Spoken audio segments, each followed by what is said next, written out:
Assalamualaikum warahmatullahi wabarakatuh. Sahabat beriman, semoga kita selalu dalam perlindungan Allah Subhanahu wa Ta'ala. Ada sebuah kisah nyata. Seorang wanita tiba-tiba menjadi gila saat melakukan ibadah haji di tanah suci Mekah. Ternyata penyebabnya adalah hal yang sangat mengejutkan. Apapun yang dialami jamaah haji dan umroh di tanah suci, banyak yang beranggapan bahwa itu merupakan balasan atas amal yang diperbuat di tanah air maupun di tanah suci itu sendiri. Maka sudah menjadi hal yang wajib jika kita sebagai umat manusia yang penuh salah dan dosa memang harus memperbanyak istighfar dan memohon ampunan kepada Allah Subhanahu wa Ta'ala. Jika kita banyak salah dan belum sadar dengan kesalahan kita, maka Allah pasti akan mengurungnya dengan teguran yang ringan maupun teguran yang berat. Sahabat beriman, kisah tentang seorang wanita yang menjadi gila saat melakukan ibadah haji. Hal apa yang telah dilakukan oleh wanita itu sehingga membuat dirinya menjadi gila saat ibadah haji? Namun, sebelum lanjut, klik dulu tombol loncengnya supaya kita tetap bertebar siar melalui channel ini. Mari berbagi pengetahuan dan ilmu yang bermanfaat. Amin ya robbal alamin.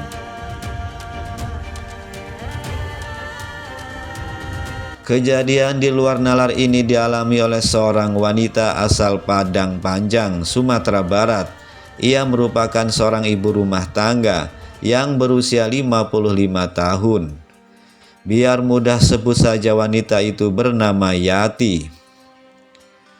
Yati adalah seorang ibu rumah tangga biasa yang mendapat rezeki dan bisa menunaikan ibadah haji ke tanah suci.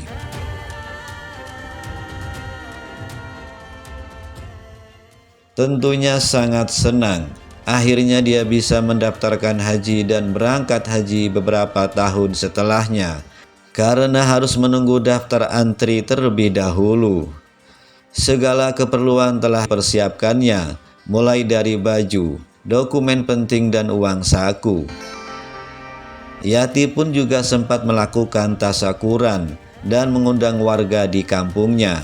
Ya, seperti kebanyakan orang Indonesia, ketika hendak berangkat ke tanah suci selalu mengadakan pemijatan. Mengadakan pemijatan untuk memohon doa ketika hendak ke tanah suci, meminta doa restu kepada sanak kerabat dan tetangga supaya diberi kelancaran saat di tanah suci.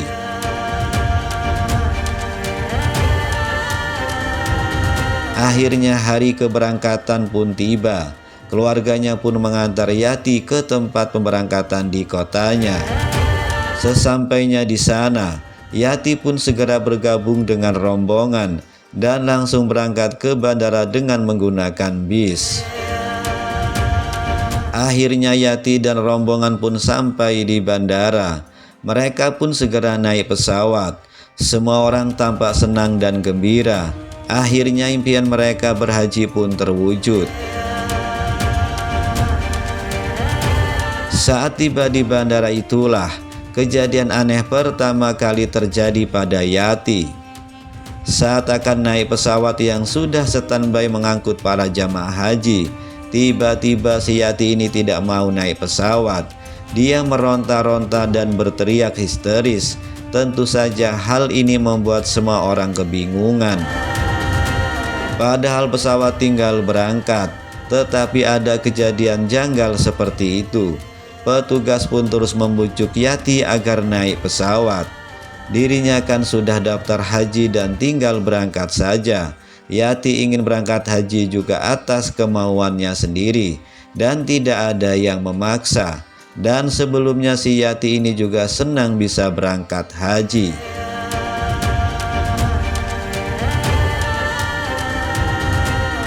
Tapi kok sekarang tiba-tiba tidak mau naik pesawat? Karena dibujuk sudah tidak mempan.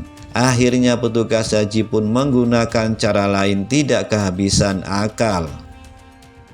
Petugas haji pun mengatasi kejadian itu dengan cara memberikan suntik bius, hingga akhirnya setelah Yati pingsan, barulah bisa diangkut ke pesawat. Yati naik pesawat dalam kondisi pingsan karena bius. Nah, berapa jam kemudian Yati pun sadar.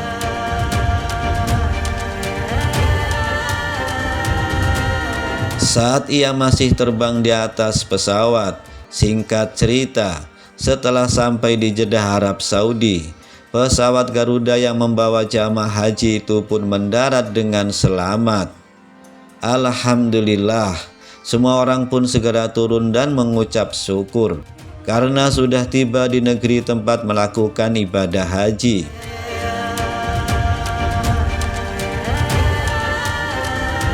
Setelah semua orang turun, ada satu orang yang masih tinggal di pesawat, yaitu rupanya Yati yang menolak untuk turun dari pesawat.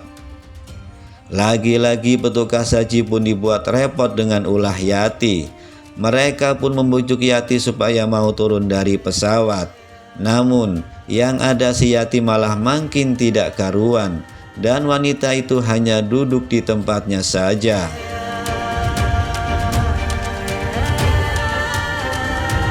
Semakin lama petugas membujuknya, Yati justru semakin kesal, sampai-sampai ia kumat lagi, berteriak-teriak membuat semua orang kebingungan.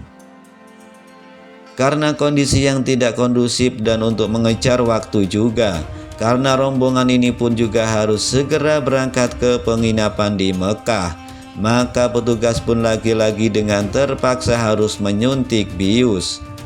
Yati dipegangi sama petugas sehingga tidak bisa bergerak, lalu disuntiklah bius itu ke tangan Yati. Lalu seketika Yati pun kembali tidak sadarkan diri. Setelah itu, Yati pun digotong sama petugas, diturunkan dari pesawat untuk dibawanya naik bis bersama rombongan menuju penginapan di kota suci Mekah. Singkat cerita, Yati dan rombongan pun sudah menempati kamar masing-masing. Yati juga sudah mulai sadar, sudah mau makan, minum, dan sedikit-sedikit ngobrol.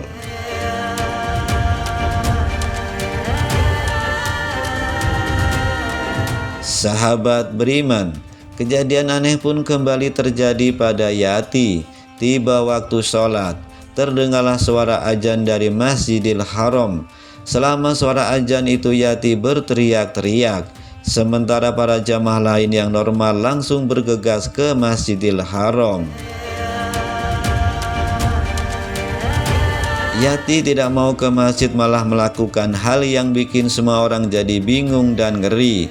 Yati ketika mendengar azan langsung masuk ke kamar mandi. Bukannya berwudu, Yati terus melakukan hal aneh di dalam kamar mandi.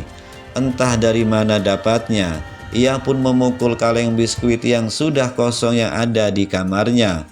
Dengan memukul kaleng itu dengan keras, suara preng preng preng sangat berisik karena orang-orang tidak mau ketinggalan sholat di Masjidil Haram. Jadi biarkanlah saja Yati di dalam kamar mandi.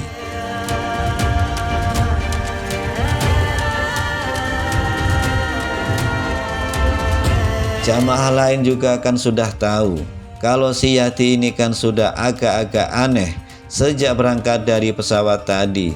Jadi seperti dimaklumi sajalah kelakuan si Yati ini dan kejadian memukul kaleng kue yang kosong di kamar mandi. Kejadian itu terjadi tidak hanya sekali saja, tapi setiap kali azan berkumandang. Saat itulah Yati langsung beraksi. Jadi kalau 5 kali azan dalam sehari, ya 5 kali beraksi membuat kegaduhan itu. Baru setelah jamaah lain kembali ke penginapan tersebut, maka Yati pun keluar dari kamar mandi. Alhasil, dia pun tidak pernah melakukan sholat berjamaah ke Masjidil Haram. Sementara jamaah lain berlomba-lomba untuk melakukan ibadah, dia hanya memukul kaleng roti dan menyendiri di hotel tempat menginap.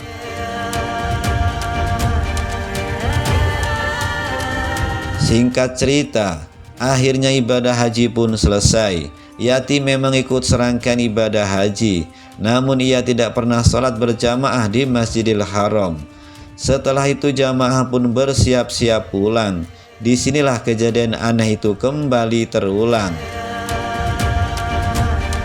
Sesampainya di Bandara Jeddah, Yati tidak mau naik pesawat terbang karena petugasnya sudah berpengalaman. Ya, sama kejadian sebelumnya. Jadi tidak perlu dibujuk. Petugas pun langsung saja beraksi menyuntik bius. Setelah itu pesawat pun terbang ke Indonesia, membawa pulang ratusan jamaah haji itu dengan selamat.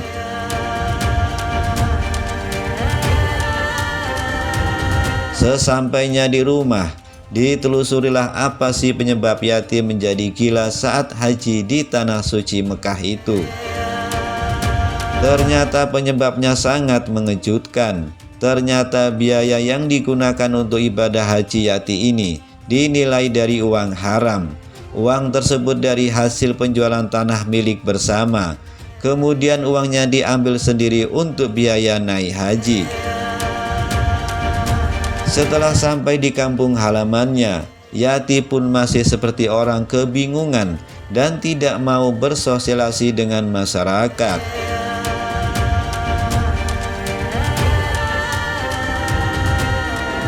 Semoga kisah yang dialami salah satu jamaah haji ini menjadi perhatian kita semua. Perlunya keberkahan rezeki untuk melaksanakan ibadah haji dan umroh. Sahabat beriman, semoga kita semua diberi kesempatan oleh Allah Subhanahu wa Ta'ala untuk bisa menunaikan ibadah haji dan umroh. Wassalamualaikum warahmatullahi wabarakatuh.